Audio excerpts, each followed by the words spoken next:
ఒకవేళ ఇలాంటి విపత్తులు వస్తే ఆ ఇంటికి పోలేకపోతే ఎక్కడి నుంచి అయినా మెడిసిన్ పంపించాలన్నా ఫుడ్ పంపించడానికి జియో ట్యాగింగ్ కూడా చేశాం. ఇవన్నీ ఇంకో పక్కన సీసీటీవీ కెమెరాలు లేనప్పట్లో పెట్టిన కెమెరాలు కూడా పనిచేయకపోతే ఇప్పుడు అన్ని ఆపరేషన్ స్టార్ట్ చేశాం. ఇంకో పక్క డ్రోన్ కార్పొరేషన్ అప్పుడు పెడితే దాన్ని కూడా డీఫంక్ చేస్తే మళ్ళీ రివైవ్ చేసా ఇప్పుడు డ్రోన్ సిటీని పెట్టబోతున్నాం. ఇవన్నీ ఎఫెక్టివ్ గా ఇప్పుడే సెటిలైట్ ఇమేజరీ తీసుకొని దాని ఆధారంగా ఎన్యూమరేషన్ కానీ అంటే అన్ని టెక్నాలజీలు ఉపయోగించుకునే పరిస్థితికి వచ్చాం. ఇక్కడికి వచ్చినప్పుడు లాస్ట్ డిపార్ట్మెంట్ జిఎస్డబ్ల్యూఎస్ ఉంది, గ్రామ సచివాలయం, వార్డు సచివాలయం, వాళ్ళని కూడా యాక్టివేట్ చేశాం. అంటే ఎక్కడ కూడా state, district, constituency, mandal, then panchayat, గ్రామ సచివాలయం వీళ్ళందరినీ ఇచ్చేసి ఇన్ఫర్మేషన్ సిస్టమ్ అంతా తెప్పించి ఐఎండి ఇచ్చే ఇన్ఫర్మేషన్ మీకు ఏది చూపించారు, ఎట్లా మూవ్ అవుతుంది సైక్లోన్. ఈసారి ఈ సైక్లోన్ అయితే చాలా సమస్యలు క్రియేట్ చేసి దాగుడు మూతలు కూడా ఆడింది. ఇది ప్రారంభమైనప్పటి నుంచి కాకినాడ దగ్గర క్రాస్ అవుతుందని ఒక అసెస్మెంట్. అందరి ఫోకస్ ఏంటి, కాకినాడ దగ్గరనే క్రాస్ అవుతుంది.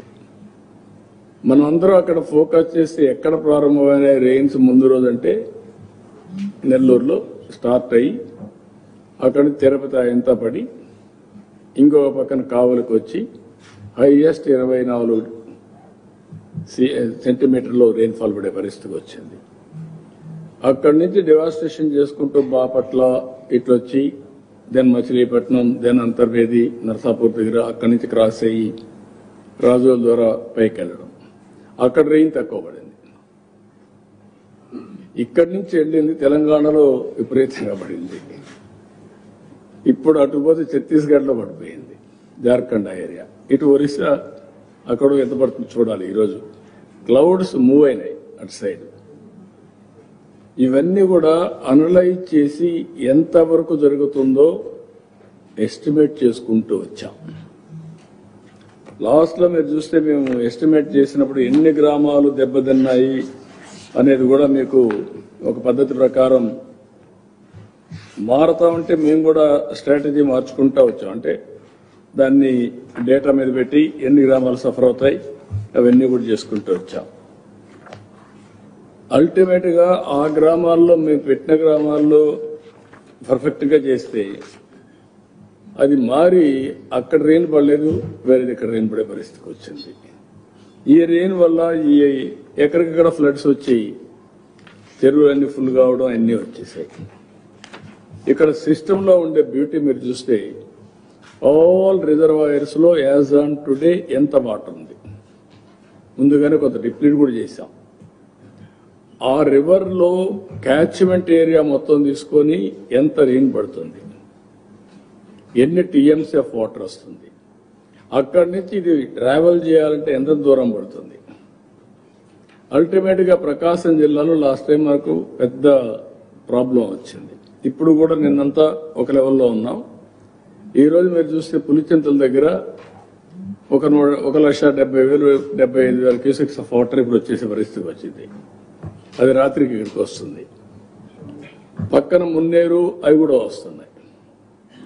అంటే ఈ రోజు ఇప్పటికి ఫస్ట్ వార్నింగ్ ఇచ్చారు, రాత్రికి సెకండ్ వార్నింగ్ వస్తాం.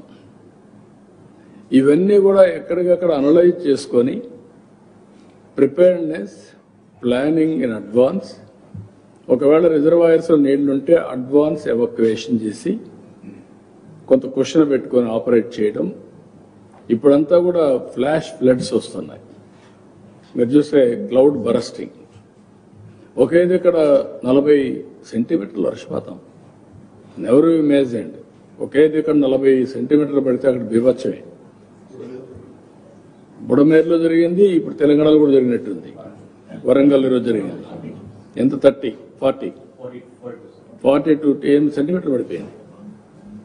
ఇలాంటివన్నీ కూడా ముందుగానే ఫోర్కాస్ట్ చేసి హెవీ టు మోడరేట్ ఎంత ఉంటుంది అది కూడా ఇంకా మనకు పర్ఫెక్ట్ కూడా రాలా. వాళ్ళు ఇచ్చే ఇన్ఫర్మేషనే కాకుండా ఇంటర్నేషనల్ గా ఆల్ ప్రిడిక్షన్స్ అవి కూడా తీసుకొని మేము ఒక మోడలింగ్ తయారు చేసుకుంటూ